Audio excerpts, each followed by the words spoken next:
Ladies and gentlemen, boys and girls, it has arrived. Your darkest nightmares will come to life.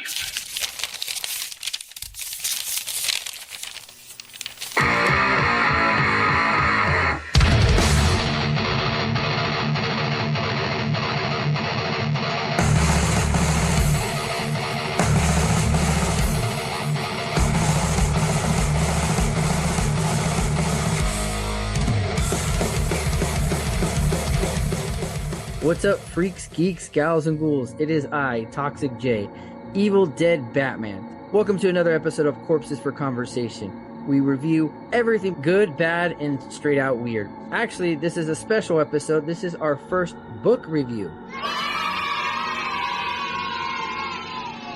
I don't know what we're gonna call this, but in the meantime, we'll call it Corpses on a Shelf. How about that? That sounds okay. So what better way to review a clown book? If you haven't noticed, we're going to review Clown in the Cornfield. What better way to review a book with a clown than review it with a clown? Does that make sense? Dimebag the Clown. Hey, what up, kiddies? It's your old pal Dimebag. No, originally I was just going to review this for myself, my main solo. But then I had reached out to you, and I'm like, dude, this is your jam. I go, You need to read this book. And I know Dime reads books, okay, but he gave it a chance, and what'd you think? Dude, back when I was a young little clown, just practicing my makeup techniques, I actually used to read a lot of like Stephen King, Clive Barker. This clown ain't that dumb, but this one got me. When you referred this book to me, I was apprehensive at first. I was like, Clown in a Cornfield. Kind of sounds, little hicky, Yeah, I know, I get it. Yeah, I mean, it's your basic title. Like, it doesn't have any appeal to it, Yeah. So, I read this book. I sat down and read this book. Probably took me a couple weeks to get through the book. It has a little bit of a slow burn in the beginning, but once it got into those kills, we're going to talk about that. All I can say is, damn. This book it's a slasher book. I thought it was going to go one way, and then in as the story progressed, it goes another way, and you're like, oh, damn. Oh, damn. Oh, damn, Yeah, it did kind of have that Scream type of feel to it. Like, who's the killer? When you hear about Frendo, which is the main villain in this, if you will, the killer, the slasher, Frendo the Clown, when you hear about this guy, it's like, okay, he seems like a folk legend at first, and then it seems later on that it's somebody dressing up as this Frendo. And then there's multiple Frendos. Don't want to give it away, but spoilers. Clown in a Cornfield is actually a 2020 horror novel by author Adam Cesare, who makes his first novel in the young adult genre. Yeah, that's why I was confused. I was like, this book is in the young adult section? I kind of felt weird walking into Barnes & Noble and looking through the young adult section. Like, I'm 51 years old here. I get looked at like, hey, what's going on here, guys? You're trying to lure someone, I don't know. But like reading this is not a young adult book. Oh, definitely not. It's definitely not a young adult book. Maybe the way to sell more books. You know what I mean? It reminds me of the good old golden era slasher films, 1981, but in the modern era. Yeah. And obviously this came out in 2020, and as we all know, the world pretty much went to shit. So we know we're relying on home movies, or getting into hobbies that you would normally get, tabletop, or in this case, reading books. So I kind of slept on this at first. I read it last year, and I've always seen it. I'm like, yeah, I'll read it, I'll get around to it. And dude, I held this book off for the longest. I have bought the book, and I think I didn't start reading it till like 4 months after I bought it. Just with like everything else that I ever get interested in or whatever, it takes me forever to watch, read, or anything. But when I do, I'm like, oh damn, I feel dumb. I should have read this a while back the moment I bought it. There's 3 of them, isn't there, or just the 2? There's 2 right now. The third one is, I believe, being written right now. Oh, okay. I have not read the sequel. Hopefully we could do a review on that, and hopefully our other co-hosts can jump on that as well. But, you know, we're the only ones that actually read the book right now. So, you know, it's just the 2 of us ugly mugs, even though so listeners, you read the book, let us know. Do you want us to read the second one? Do you want us to review the second one? Let us know. Give us that feedback, man. Man, I think we should do it in segments. I think we should audiobook this and we take turns reading it, you know, but like change all the characters and put us in, you know what I mean? See, I did read it, and then I actually went back, you know, because we read it a while back, and I actually went back and listened to it on audiobook. The girl that reads it on the audiobook, she does all the characters, and it's like, I mean, yeah, she did a great job. Don't get me wrong, she did a great job, but it was kind of weird hearing her do the male voices, you know? Like, she wasn't even trying, but it still kind of came off a little creepy. Yeah. So I thought that was cool. The plot of the book is our main character, Quinn Maybrook, just trying to make it to graduation, but she might not make it to the morning. So when Quinn and her father moved to this like small town, Kettle Springs, there we go, you know? So, you know, and for being a teenager and, you know, going through that myself, getting taken out of where you thought you were going to grow up and then you have to drastically move out of nowhere, it's rough. You know, you become a loner and you don't know anybody, and it makes you feel a little awkward. Quinn's dad is a doctor, so they needed a local doctor, or they didn't have any doctor, so he took the job. Now, this town's mascot is revolved around an old factory. I forgot what factory it was. But like I said, it's been a while since we read this, and like we slept on recording this episode for a while.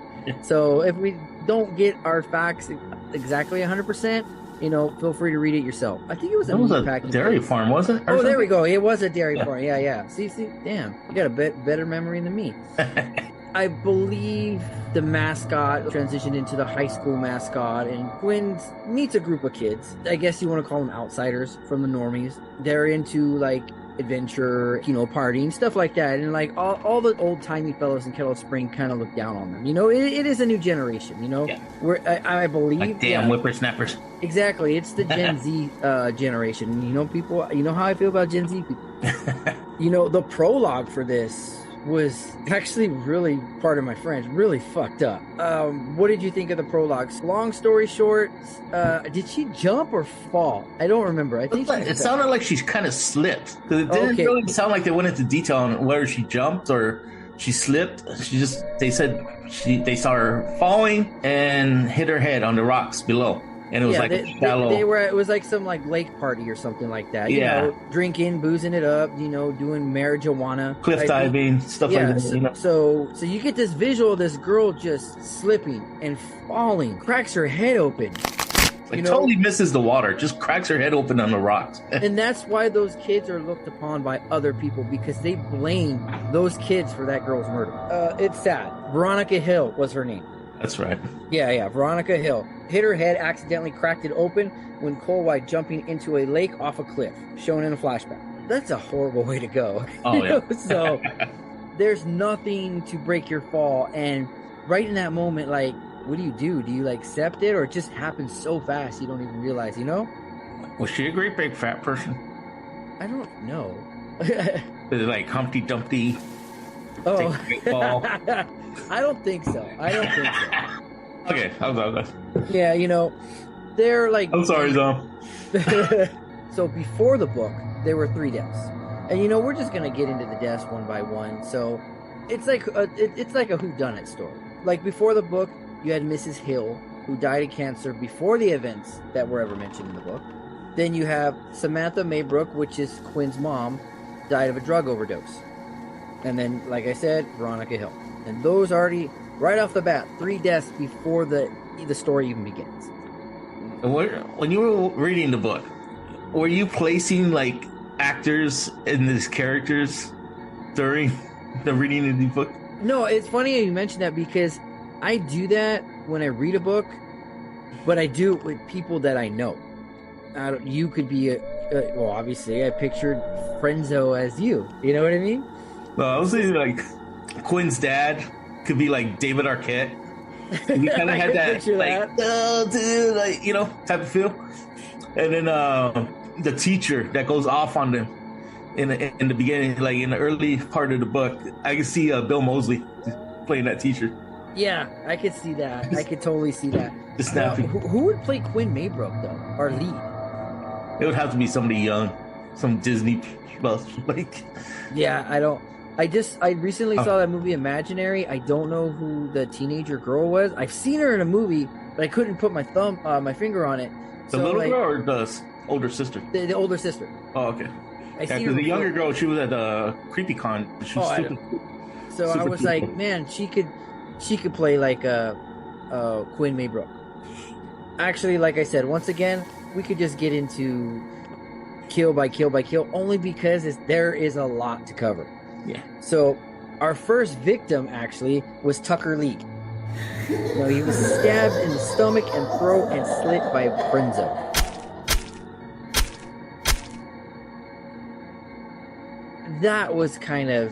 That's your first real, like, it was the first victim, obviously, but then that's where I sensed, like, oh shit, this stuff's about to go down.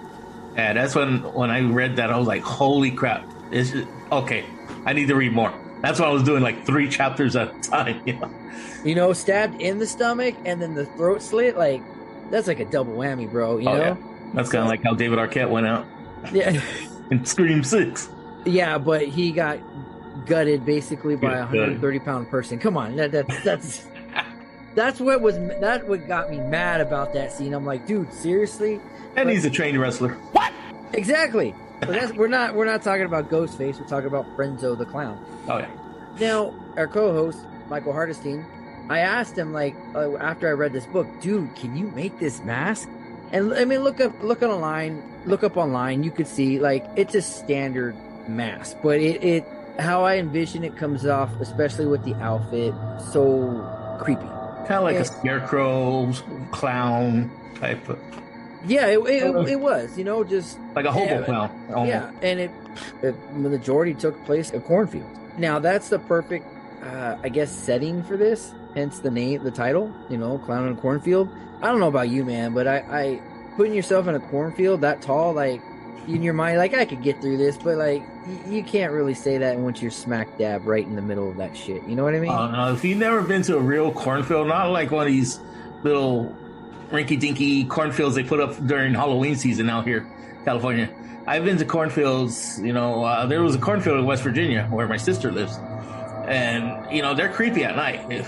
Even just regularly walking through there, if you walk through there at night, it's just creepy as hell, dude. You can't see nothing. You have no direction of where you're going. Unless you know where you're at, you could easily get lost in those things. So our next victim was Dr. Weller, the local doctor. Actually, I believe that's who Maybrook's father was replaced. Yeah. If I'm not mistaken. Yeah. He was ready to leave or something like that. They never found him. They said that he just got up and moved and, didn't tell anybody where he went. For the whole story, nobody knew where he went. Yeah. Everybody thought he probably just wandered out here or something and just moved out. Like he was killed off screen, or in this case, off page, but the body was seen later on. Yeah. So there's nothing really to talk about that. When I like stuff like that if it's done right, because then you can use your own imagination. Right. Like, how can I kill? You know what I mean? You can make up your own. Like, he got hit with a chainsaw, and then you can think like, oh, he got scissored in the balls or something. I don't know. You know what I mean? Like at this point in the story, how were you from that point on, and obviously until when you first started reading it? From the point on where Dr. Maybrick was killed off? No, just like just the beginning. Yeah, just the beginning, because you said it was a slow burn. Yeah. Okay. Well, in the beginning, like I said, it was a slow burn for me. I almost put the book down. I was just like, what is this? What am I reading? Is this, like High School Musical? That's what it kind of felt like. And so I'm like, all right, high school drama, these kids are having drama. Ooh, the football captain, blah, blah, blah. All right. You could probably skip the first 6 chapters. Because nothing happens for like the first 6 or 8 chapters. And that's probably the only part, or probably maybe the first 6 chapters of the young adult. Yeah, exactly. Yeah, that's where the Dawson's Creek era, like, you know what I mean? Just like that's where like outcast kids, etc. Blah blah blah. Oh damn! I would have get away with it if it wasn't for these meddling kids. Actually, so it gets to our next victim, which is Annabeth or Ginger. I felt this one. I don't know why, and I like. So she was shot in the back through the eye, by Frenzo with a crossbow. Yeah. Dude, that was so intense. You know, just imagine her running and all this other stuff, and then Yeah. Right, 3D. So we gotta see that in 3D, man. It's like if they make it into a movie, that's gotta be in 3D, right? oh, there. and since since Dime said that he, you know, that was in 3D, so he actually, when he read that scene, he actually put on 3D glasses. Going back to what you said, I believe Netflix picked up the rights to make this movie. Right, Netflix. Yeah, I think it was Netflix. I'm not 100% sure. I always say that a lot. 100% sure, you know. I read it somewhere because I do follow Adam Cesare on Instagram. Yeah, I read that the guy that did Tucker and Dale versus Evil is the one directing it. Oh my god, I love that movie, dude. Oh yeah, I love that movie. Oh, I could put it on anytime. So if that's the case, then it's in good hands. Hell yeah. Like I said, it just sounds like first book review. Give us a break, you know. So what about? I don't even know how to. Jake Peps. He fell into fire.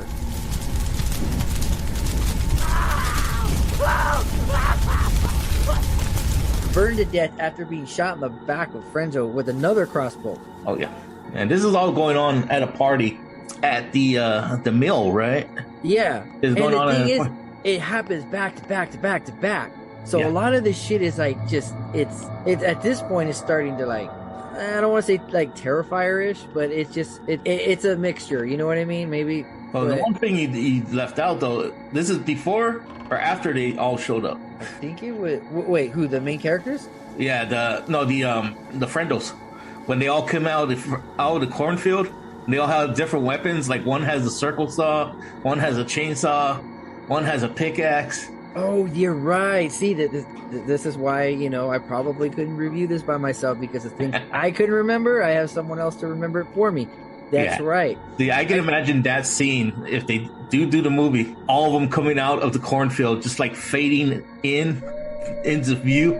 I want to say it was before, you know, like I think that's when they all started kind of like panicking and stuff. But yeah, dude, and like, can you imagine like if that hits and then, you know, you do Frenzo cosplay, you can get a group of people to do that shit. You know, hell yes, I would do that. You know, would you see that at like Halloween Horror Nights, man? Clown in the cornfield, like maze or something.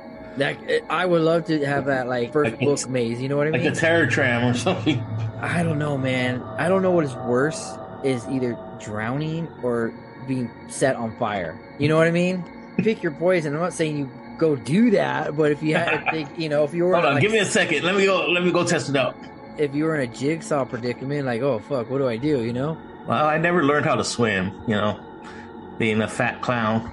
You don't have to. You just float. I just float. So, we all float down here, Judgy. That's a good question. We're gonna put it out there to the listeners. You tell us, what's worse, burning to death or drowning?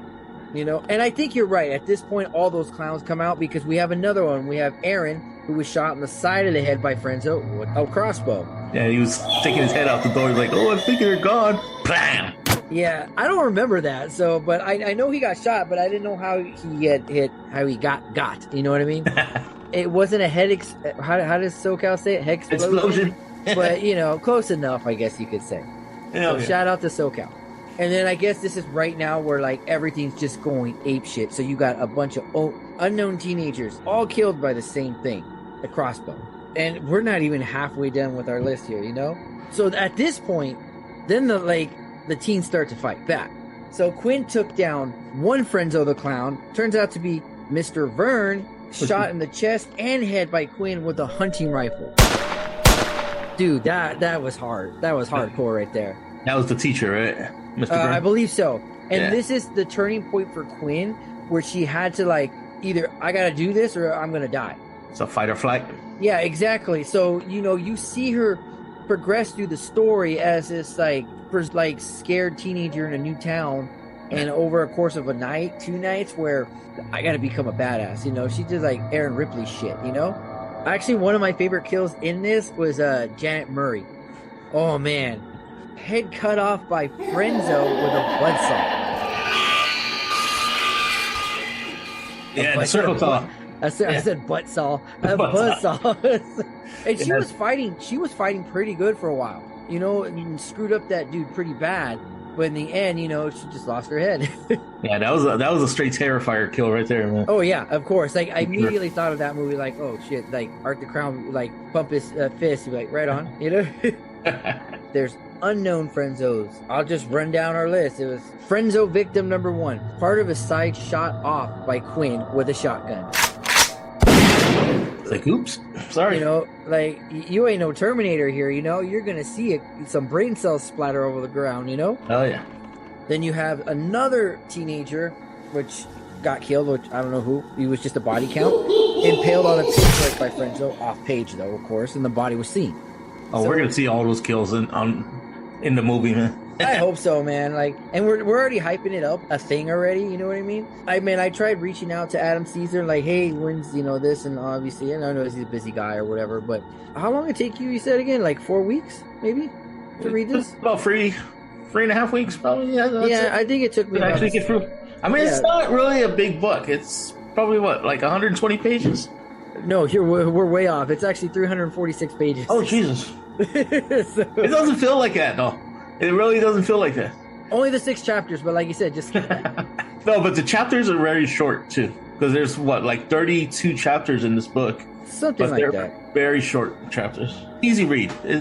Easy read. And then if you have a strong stomach. Yeah, if you do.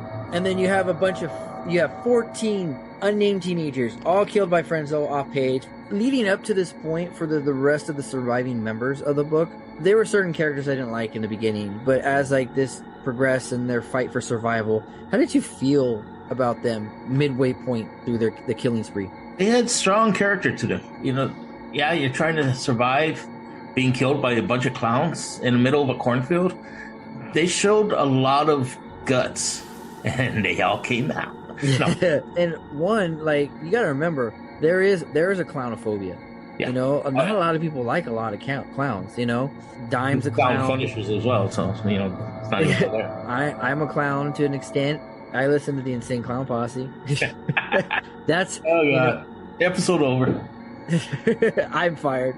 Yeah, I'd rather listen to them than Cottonmouth Kings. No. I probably like the first 2 albums, but whatever. I mean, the Cottonmouth Kings. So yeah, they showed a lot of guts and determination. And at this point, Cole was still. Wait, no. Did Cole die? I don't remember. I think I mentioned it, or did he live?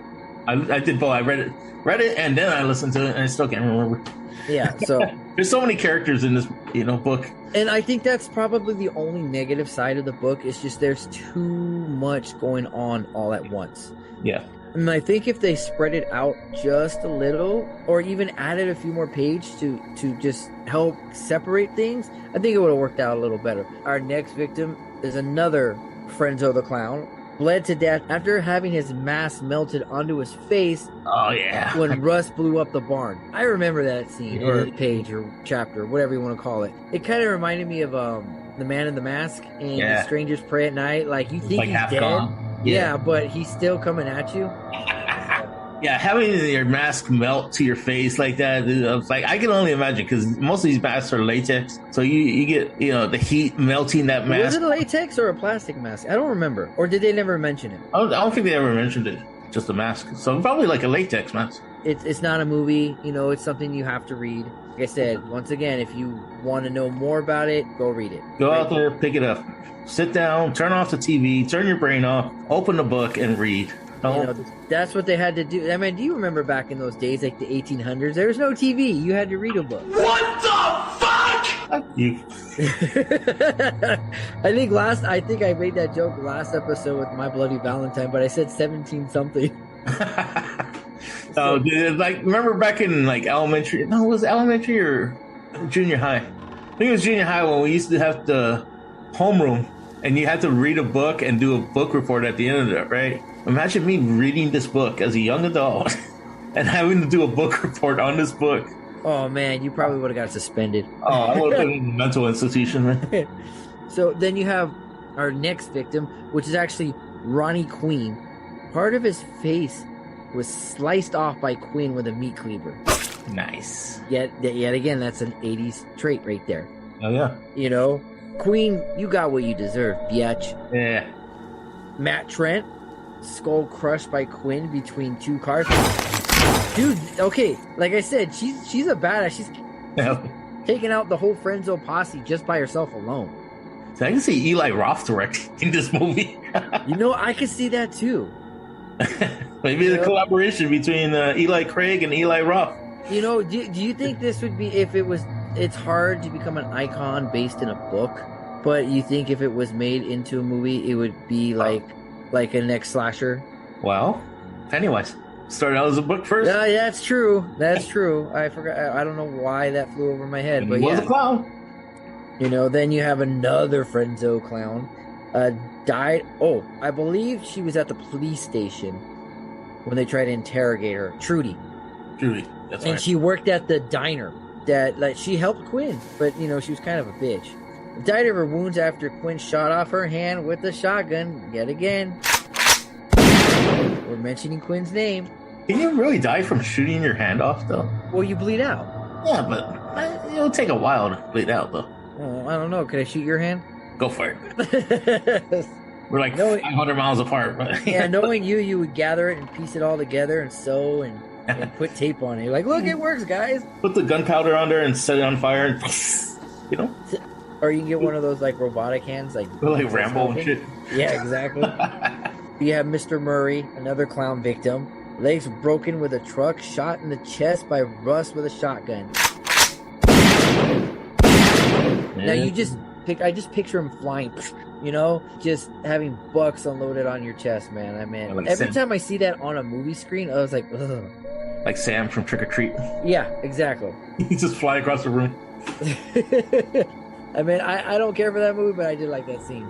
Yeah. So we're talking about all these clowns and Halloween things, so it kind of fits in this category of the book review. Now, it was set around Halloween time, though, wasn't it? I think it was. Yet again, another movie set around Halloween. You know, that's why they had the party. Yeah, the Halloween party. I mean, I think that's like the easiest sell point for a book, a movie. Hey, a horror movie anyways, like, or a horror theme, anything.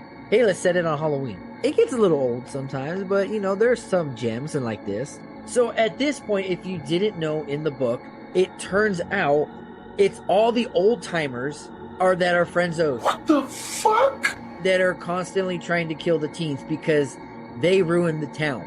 Right. You know, so... Give the town a bad name. Yeah, exactly. They're the ones that's screwing it up. Like, one of them, I don't want to say hogtied and kidnapped Quinn's dad, because that's what happened. But he managed to escape and then find Quinn. When all this was going down, they were hiding for like, what, a good 2 hours? Or at least till morning time? Yeah. And then everyone thought it was done, and then all of a sudden it just starts to pick up. Yeah, the main antagonists were what? The mayor and the sheriff, right? Yeah, dude. Like, it was Sheriff Dune. Was it Dunne? Dune? Dunne? Yeah, it's done. Yeah, dude. He was the one that he annoyed me because we don't care about for shit like that in this town. This is my town, blah, blah, blah, blah. But you're the one that's making it worse. I took Toby Keith playing the sheriff, but rest in peace, Toby Keith. Oh, yeah, he would look like that dick. You know what he reminded me of? He reminded me of that, but in the Texas Chainsaw 3D. He was the mayor, I think. Oh, yeah, I know what you're talking about. Yeah, so he wanted to buy the Sawyer house. Or the dude that played Roscoe in the Dukes of Hazzard movie came in there looking like, oh, yeah. Like, he didn't play like Roscoe from the TV series. He played like a badass Roscoe. I don't know. I guess his death was a little underwhelming. He only got shot twice in the stomach by Quinn. And that was it. I mean, you think the guy that was orchestrating all of this, have you ever noticed in like books or movies or even video games, like all the hated characters that have caused so much trouble through all this story or the movies, whatever, and you're like, man, I hope something bad happens to this guy or girl, whatever, and they get the most basic death and it's not satisfying, and I hate that, dude. Harry Warden. Yeah, exactly. It's just like, did you say Carrie Warden or Harry Warden? Harry Warden. Yeah, I'm enjoying running off into the mine. Well, you got to see the director's cut. Oh, okay. So here you go, bringing up the director's cut. I'm just saying, I don't like that in any form of media. You need to do better when it comes to that stuff.